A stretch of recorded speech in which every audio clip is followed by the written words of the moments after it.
All right, folks, welcome back to part 2 of the LoadView Advanced Tutorial Guide.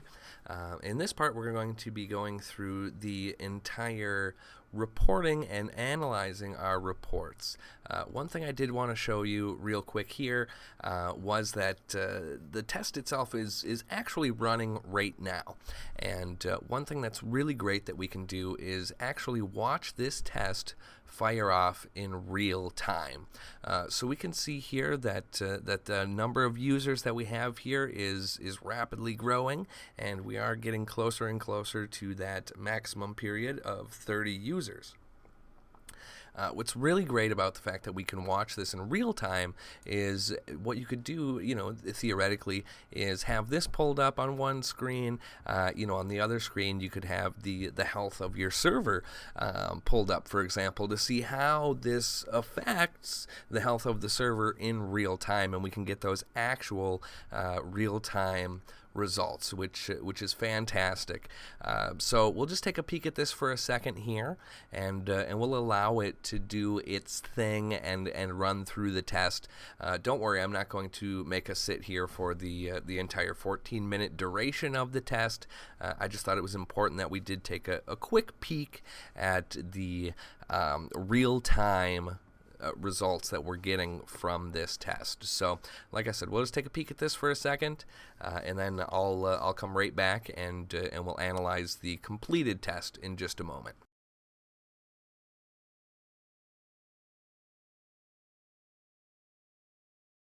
Alright folks, welcome back, and as you can see, the test has finished successfully, and now we can take a look at the results and reports here. First thing that I want to do is just kind of go line by line and show you what we have starting off here. The first thing that we have is this summary. This is where we're going to see a vast amount of the charts regarding the actual test itself and the results. The next one here, we'll see the session report. Great thing about the session report is we can see every single session that was ran during this particular test. And we can take a look at the device info tab here as well. This just gives us an overview of the script that we ran, the dynamic variables, and then the profile details that we had regarding the particular delays. Okay, so we'll go back to the summary report here. And as we can see, the load duration was that 14 minutes and a few extra seconds to throttle down that we had there. We had a maximum of 30 users, and we finished with only 3 errors, which is pretty darn good. Another thing that we can see here is that we have this CSV raw data, and what that is that's going to be every single instance, every single element, and every single little data point that you can actually pull in that raw data yourself, massage it, put it in your own nice reports, and present them, to your shareholders or whoever need be. Another thing you can do is download the report and just download this actual report here, as well as our session report that you can share internally as well. So now let's go ahead and take a look at all of these different results that we have here and the 3 different charts. So on this first chart, this is our execution plan. So as you can see, yellow is our expected number of users, green is our actual number of users, and it seemed to follow that plan exactly the way that we wanted it to. If you do notice some deviation here, expect that you're going to have some failures, and there's going to be some problems with the test and or the script itself. The next one here is going to be our average response time. Now, this is incredibly important. Obviously, when we're doing load testing, one of the biggest use cases for it is discovering our delta between 10 users and 100 users, for example. And if we see this average response time start to go up dramatically, the more users we put on the site, easy to say that we'll probably end up needing some more resources on the server that's hosting your application to ensure that you can handle that amount of traffic on the website. The next one down here is going to be our total number of sessions started throughout the duration of the test, as well as it's going to show any error sessions that we have here. And it does look like we had about 3 error sessions at the end of the test here. This next box here is going to show us the number of errors by error type. And so there was 3 of them there, and it looks like they were all runtime errors right at the end of the test. And the reason that we'll see those types of errors is going to be because we scheduled the test for 14 minutes. And so when we hit that 14-minute mark, any of the sessions that are still running, that are still executing, get cut off at that point there. So that's what we'll see with these 3 little guys here. The next thing that we're going to see here is the percentage of CPU load designated by the different load injector servers that we have here. Great thing about this, once again, is we can do it regionally. So we can look at the East Coast versus the West Coast versus our Central, and if there's any big gaps or differences in the regions that our specific users are coming from.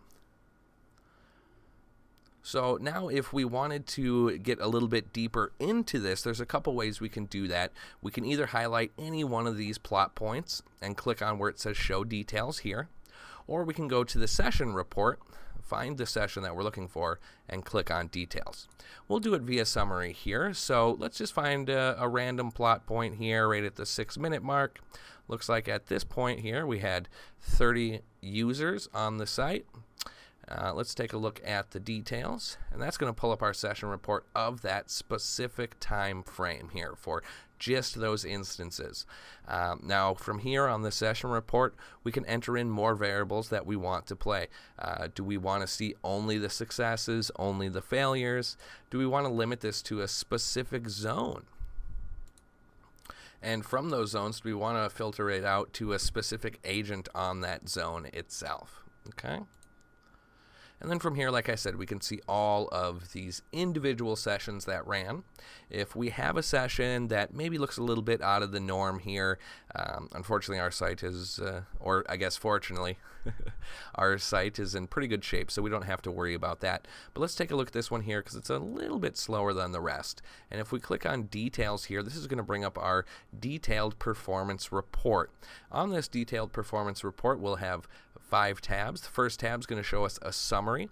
Now this is the entire script itself. So the entire load time of the script was 43 seconds. And then we get a breakdown of where that time came from. Was it images, JavaScript, HTML, etc. And then we can go even deeper into the network timings of this. Okay, so those, these are the elements that loaded slowly, and this is what happened, in the network that created this slowness.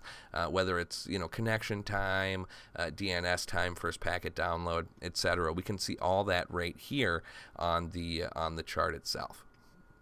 We can look over at the performance as well to show us the 10% of our fastest elements, or more importantly, in my opinion, the 10% of our slowest elements. That way, if we are running into some latency, we can really kind of look into it. And this really comes into play, if we're having an issue in our delta. We have 100 users, and at 10 users, this JavaScript's working great. At 100, not so much. So we really want to investigate that and see what we can do to clean it up and make it operate better. And then we have our host and errors here. On our host, we can actually see all of the different hosts that come into play and which elements are loaded by that particular host itself. And then most beneficially is the waterfall chart.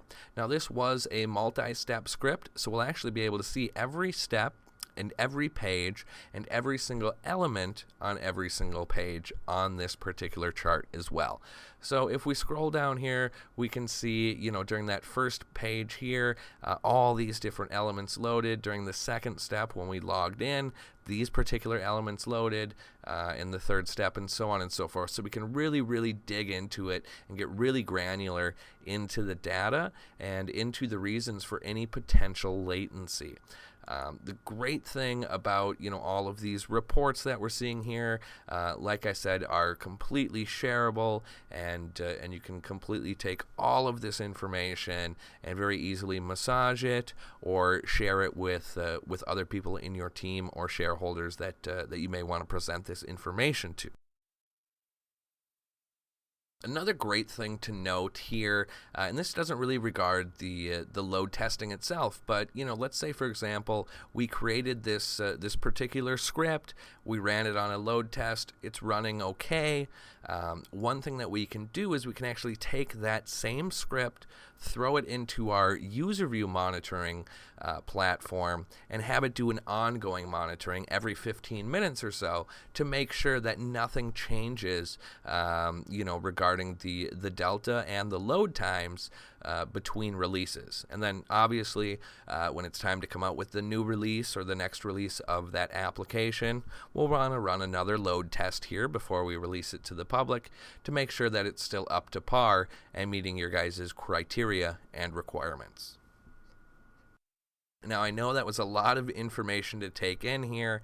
It was a very long couple videos, so thank you guys so much for bearing with me, taking all that information in. Now, obviously, if you have any questions, if anything comes up, definitely make sure you reach out to your dotcom-monitor representative who will be able to walk you through all these steps and really be able to give you any advice or clarification that you may need regarding the load testing features. Thank you so much, and have a great one.